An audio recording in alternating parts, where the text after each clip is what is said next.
Greetings, comic fans. I just need to start this video off with an apology because I have promised to do this, or did promise to do this quite a while ago. When we were talking about this particular series, I said, "Oh, I might do a video of that." Oh, I said, "No, really looking forward to seeing that." And so I kept putting it off, and forgot. So, but there is a reason for doing it now, and that will become apparent at the end.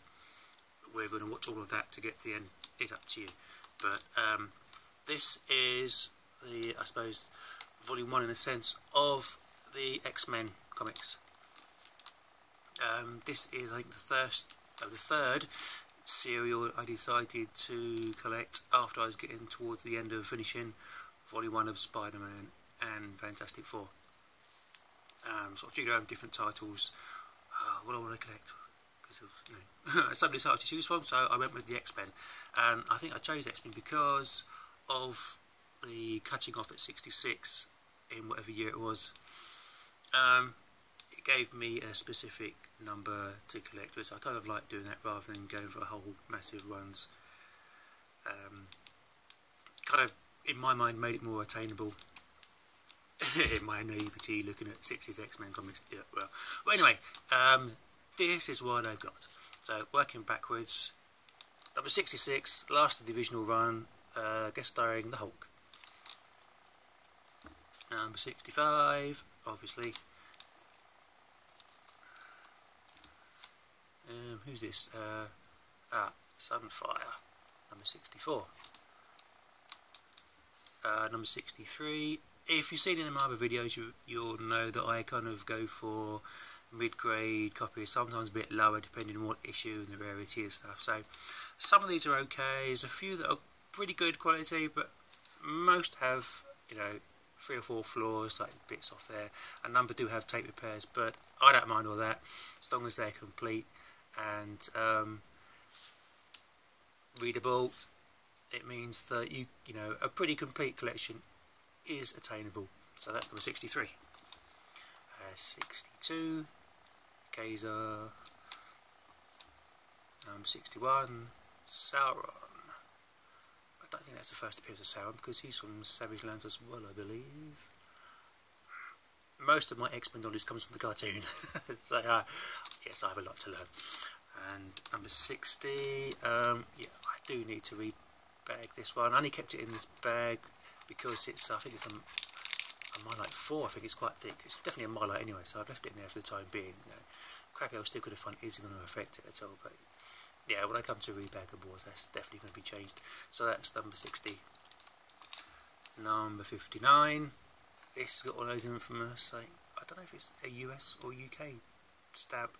I think that's like a library stamp, isn't it? I can never be too sure because I can't always work out what it says. But that's number 59, the last X-Man. Until the next X-Man turns up. I can't remember what his name is now. Havoc, number 58. The Sentinels, number 57. Number 56. See, quite a ropey copy, but for some reason this is quite desirable and good grade copies of this. Pretty more expensive than the world when I was buying these at the time. But, I can't always. I always think of Wolverine when I look at this cover. And I always have to look for it wasn't in the X-Men yet. But there we go, number 56. Not quite sure what is so special about this issue. I suppose I'll find out when I get around to reading them. Number 55, I believe that's a Steranko cover. Not quite sure. Again, I'm still not up on who drew what and when. Number 54, Cyclops Must Die. Not for the last time.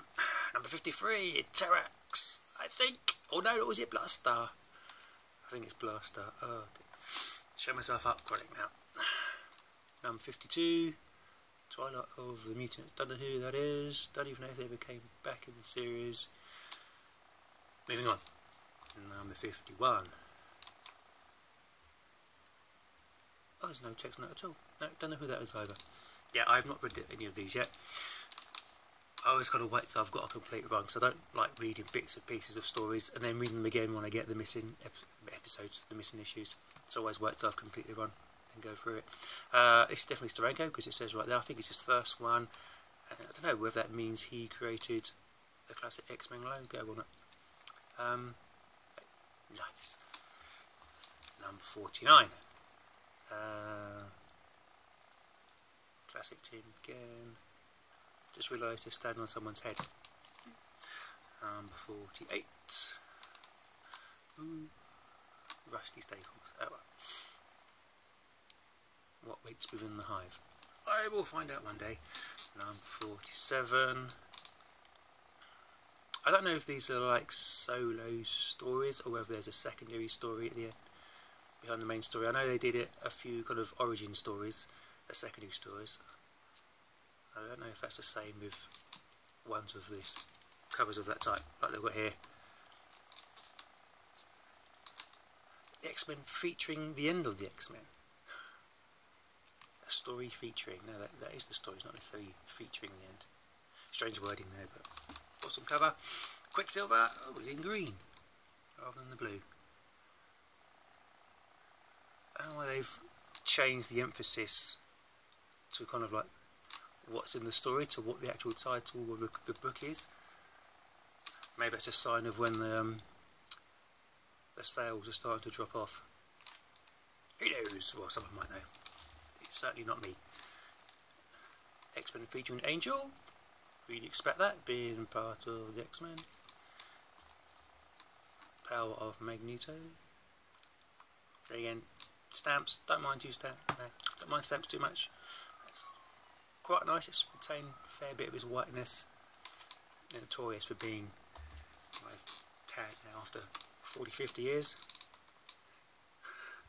Featuring the special presentation, The Death of Professor X. And not for the last time. They must have all died at some point in the last 50 years. Bonus origin of Cyclops. Wait, is there more than one origin? The Subhuman. Never heard of that before. Oh yes, that's been folded down the middle at some point. This looks like it's going to be a fun story. Frankenstein, not stuff. I don't know where he's going to end up being the same Frankenstein. Or does Marvel have Frankenstein? Or am I thinking of the Frankenstein in DC? I don't know. Maybe this is more of a Scooby-Doo type X-Men issue. I will find out one of these days. This is one of my better copies. It's in one of those kind of Marvel IT archive top loaders, that's the word. New costume, the new frills. An ice ball between the legs. That's what you want to start yourself off. Number 38. The Blob and the Vanisher. Alright, I can see the Blob. Oh, he's like, no, I can't see the Vanisher. He's right there. Look harder, you fool. Number 37. I'm noticing a bit of the thread where you've got the team kind of just off centre, but the bad guy, echoes of issue 1 perhaps. So that's 37. 36. Meccano. You can't say it any other way. It's going to sound like Meccano, whatever way you say it. And presented by Professor X RKO. After that, always having a terrible headache. Oh yes, this was a nice one to get, and in pretty good nick as well. If you know me, a big Spidey fan. I love a good Spidey crossover. I don't even mind a bad Spidey crossover, to be honest. And number 34, whatever that thing is there. Number 33, the Juggernaut, which, as we all know, has a connection to the X-Men and Professor X. And if you know what it is, read the book.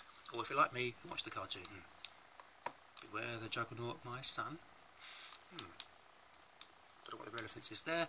The Cobalt Man. Number 31, number 30, who's this? The Warlock. Wait, a different Warlock from the other Warlocks in the Marvel universe. The Super Adaptoid. I think he's been in a few times in the early days. And a couple of other titles which I can't bring to mind right now. Right. Number 28. Yeah, I know this is a popular issue because it's the first appearance of Banshee, which is why I've got a tatty copy, which is, in my case, means affordable.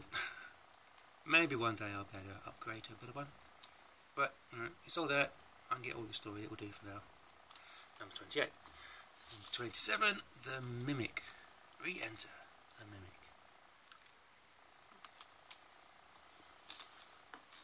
Holocaust, number 26. Not sure who that is, or even if they came back. Oh, Professor X has still got his headache. Number 25. Oh, Altiga.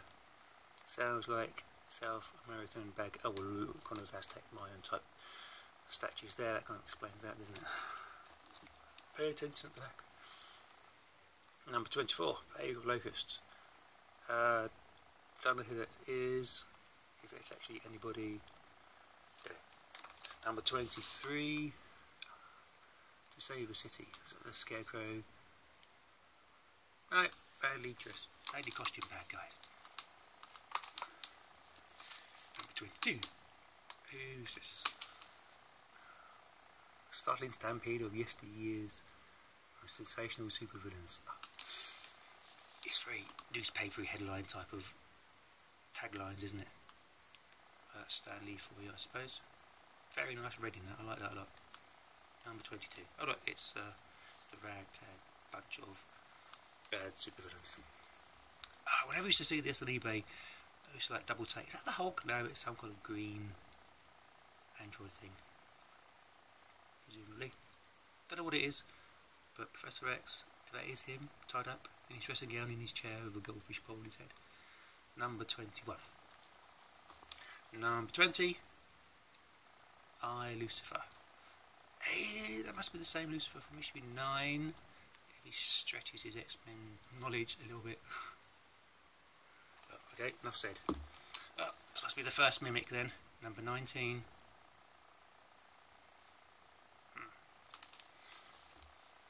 This is what I started collecting X-Men, both 18 and 17. Like I say, not particularly good grades, a very worn, knackered spine, lots of creases around the edges, but this apparently is a popular issue as well, mostly because it's got Magneto in it. And yeah, 17, I've got 17, 18 at the same time, and that's pretty much the same. A well-worn, soft, cracked spine. But you know, you've got to start somewhere. Number 16, it's... I can't remember the name of the bimming super commander of the Sentinels. Something Mind. Oh, I can't remember. Still so much to learn. The origins of the Beast and the Sentinels, because their appearance. Oh, there's the first appearance. They look very small there, don't they, for the giants they actually are. That's probably just for the sake of fitting it all into the cover. Looks like in a TV studio. Ooh. The Sentinels are no longer here because we're going back in time. We have the Juggernaut again instead. Where walks the Juggernaut? You can tell because he makes a lot of mess and noise. Is that the first of the Juggernaut? I think it is. First appearance. There you go. Looks like a bit of spine rail, rusty staples, stamp, 2 stamps, but otherwise all there, ready to read. Number 11, getting to the early ones now. Yeah, look at the state of that spine. But again, all there, completely readable, maybe to upgrade in the future, depending on what I want to do. But number 11, with a giant Stacy lookalike. Number 10, Kazar. Not really a fan of Kazar and jungly type bad guys, but he keeps coming back, so he must be popular. Or is he just a Tarzan rip-off? But there you go. Oh look, MMMS, that's the Mighty Marvel something society, wasn't it, the fan club thing? Well, that's number 10. Number 9, Lucifer, and his Professor X's tank type wheelchair. This I managed to get an affordable price because there's an ad page missing. Otherwise it's something like 4 or 5 times the price. And guest appearance by the Mighty Avengers. Number Number 8, I think it's the same issue of this. There's an ad page missing, which is why it's actually one of the earliest ones I've got in the order I bought them in. How did I get X-Men 8? Oh, there's a page missing. Okay, not bad. Still quite white-ish cover. Number 7. I think I bought this from America. There's a few I think I got from the States, because sometimes for individual issues the prices are better. The Return of the Blob. And again, it's the bad guys watching them all on TV. Number 6. Oh, this took ages to get. Most probably because of the Submariner appearance and because early issue. That's probably why it's not in the best condition. Well, I suppose it's not, but it's okay for me. Well, wore around the edges. I can just tape up the spine. But I don't know. The cover presents itself quite nicely. Just ignore the edges, really. But yeah, that's number 6. Number 5. That's a well-worn spine. And this time, is that a 6 or just a squiggle? I was told that's the mark of the newsagents when they're returning stuff to the distributors. But I've never been able to find anything online about it. But it kind of makes sense if that's what it is. Top of a bundle, maybe. But yeah, another worn copy, but all complete. And it's number 5. And it's this time, it's a good guy watching the bad guys on a screen type thing. Okay, number 4. I love the colour on this cover. Nice and bright. Inside's nice. It's just a shame that the cover's detached. But, you know, it looks okay in the bag. Number 3. I think this is another one from the States. Again, quite common with the next one, as you've seen, a very worn spine. But all there. Still looks good enough to have in someone's collection. And finally, the whole reason for doing this video now and not earlier is because yesterday I finally acquired number 2, the Vanisher. Again, a bit ropey around the edges, chunk off the top corner there, but that spine is surprisingly quite nice, still quite tight, and some great colour as well. Very pleased to have this finally. I've kind of given up on going for number 1s now, but number 2s, right, yeah, all jokes aside, number 2s are obtainable if you wait long enough, and if you haven't got the money to spend 200-300 quid on one.